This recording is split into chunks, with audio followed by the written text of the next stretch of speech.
بسم اللہ الرحمن الرحیم۔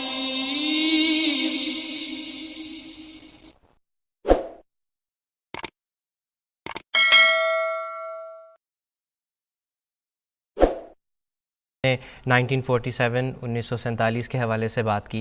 اب اگر 1947 سے لے کے 53 تک کے جو حالات ہیں کہ اس درمیانی عرصے میں جماعت کے ساتھ کیا حالات پیش آئے، اس کے حوالے سے اگر آپ نصیر صاحب کچھ تفصیل بتا دیں۔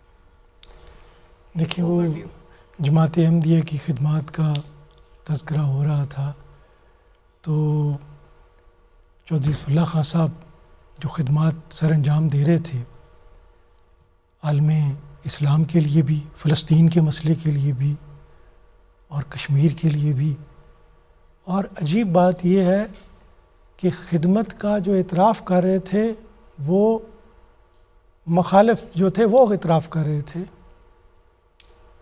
ہندوستان کے جرنلسٹ بال راج مدک صحافی تھے، وہ کہہ رہے تھے کہ نہرو صاحب کی جو سپیچز تھیں یا جو شیخ عبداللہ کی جو تقاریر تھیں، انہوں نے متضاد ایسی چھڑی ان کے ہاتھ میں دے دی لطف اللہ خان صاحب کو، جس نے انہوں نے ہندوستان کی پٹائی کی۔ اب جو حرار تھے، مجلس حرار تھی، 60,000 روپیہ بھی لیا ہوا تھا انہوں نے ان سے، اور وعدے وعید بھی کیے ہوئے تھے کہ یہ نہیں بننے دیں گے، جیسے مجیب صاحب فرما رہے تھے کہ پاکستان کی پے نہیں بننے دیں گی، وہ بن گیا۔ اور اس حد تک ان کی محبت میں چلے گئے تھے کہ عطاء اللہ شاہ بخاری صاحب فرمانے لگے کہ گاندھی جی جو ہیں بالقوہ نبی ہیں، اپنا نام کرپا رام برہمچاری رکھ لیا انہوں نے۔ تو اس محبت میں اتنا آگے چلے گئے، اور جب ہندوستان کی پٹائی ہوئی تو دوستوں کو دکھ تو ہوتا ہے، اور خصوصاً جن کے احسانات ہوں اتنے۔ تو انہوں نے پاکستان میں پہلے آہستہ آہستہ، جب پہلے تو ہوا نا کہ وہ منہ چھپاتے ہوئے آئے اور کہنے لگے، ہر طرف سے آوازیں آتی تھی غدار آگے غدار آگے۔ پھر انہوں نے آہستہ آہستہ اپنا رنگ بدلنا شروع کیا اور کہا کہ نہیں ہم تو پاکستان کے حق میں تھے، ہم تو کہتے تھے صرف انڈیا ہندوستان پاکستان کے تعلقات اچھے رہیں، باقی اور تو کچھ نہیں۔ ہم تو اس لیے مسلم لیگ میں شامل نہیں ہوئے تھے کیونکہ اس میں میاں افتخار الدین بھی ہیں، چودھری لطف اللہ خان صاحب بھی ہیں، اس وجہ سے شامل نہیں ہوئے تھے۔ تو باقی تو ہم کتب ہیں، نہ جو ہیں وہ نہ ہم ولی ہیں، نہ لیگ والے کتب ہیں۔ اچھا جی، تم ولی نہیں ہو تو پھر یہ مطالبات جو کر رہے ہو، کفر اسلام کی بحثیں اٹھا رہے ہو، یہ کس طرح تم ولی نہیں ہو تو پھر کیسے تمہیں پتہ ہے کون مسلمان ہے کون کافر ہے؟ تو آہستہ آہستہ انہوں نے جگہ بنانی شروع۔ اور ہمارا جو طبقہ تھا ایک، میں ان پہ کوئی گلہ نہیں ہے، حراریوں پہ کوئی گلہ نہیں، انہوں نے اپنی دوستی نبھا دی۔ انہوں نے فتویٰ ادھر سے مولانا مودودی نے دیا کہ جی کشمیر کا جہاد حرام ہے، تو یا انہوں نے ریڈیو پہ نشر کیا ہندوستان والوں نے۔ انہوں نے اپنی جو دوستیاں تھیں وہ نبھا دی، انہوں نے اپنا وعدہ وفا کر دیا، ان پہ کوئی نہیں ہے، انہوں نے کوئی غداری نہیں کی۔ جو مولانا ظفر علی خان نے کہا نا کہ تف ہے تمہاری غداری پہ، میں نہیں مانتا انہوں نے غداری، انہوں نے وفا کی ہے، لیکن وفا انہوں نے کانگریس کے ساتھ کی ہے۔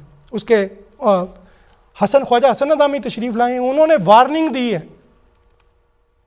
کہ جو یہ مسئلہ اٹھا رہے ہیں قادیانی اور غیر قادیانی اور اس طرح فرقہ واریت کا مسئلے اٹھا رہے ہیں، یہ بھارت کے تنخواہ دار ہیں، ہندوؤں کے ایجنٹ ہیں اور ہوشیار رہیں آپ۔ وہ وارننگ دے کے گئے ہیں، بتا کے گئے ہیں۔ ان کے حبیب الرحمان صاحب ادھر سے ہجرت کر گئے ادھر، اور بنی رپورٹ میں ایک بندے کا نام آتا عبدالقدیر اشک کا کہ یہ اس کے رابطے ہیں ادھر سے۔ تو انہوں نے یہ جو کیا، انہوں نے اپنا دکھ تو ہے یہ مسلم لیگ پہ، ان لوگوں پہ جو منی رپورٹ میں بھی آیا ہے کہ لیک آف آئیڈیالوجیکل ریزسٹنس، کوئی ریزسٹنس نہیں، کوئی بیانیہ نہیں ہے بنایا ان لوگوں نے۔ جب یہ لوگ آہستہ آہستہ جگہ بناتے آگے آ رہے تھے، سب سے پہلے انہوں نے وہ شبیر احمد عثمانی کا کتابچہ وہ شائع کیا جس میں لکھا تھا جی مرتد کی سزا قتل ہے اور احمدی جو مرتد ہیں لہذا یہ واجب القتل ہے۔ انہوں نے ادھر یہ لہرایا جلسوں میں، اور پھر پوچھا کون مارے گا ان کو، احمدیوں کو کون قتل کرے گا؟ ظفر اللہ خان کو۔ ظفر اللہ خان سے تو یہی دکھ تھا کہ وہ پٹائی کر رہا تھا بڑی۔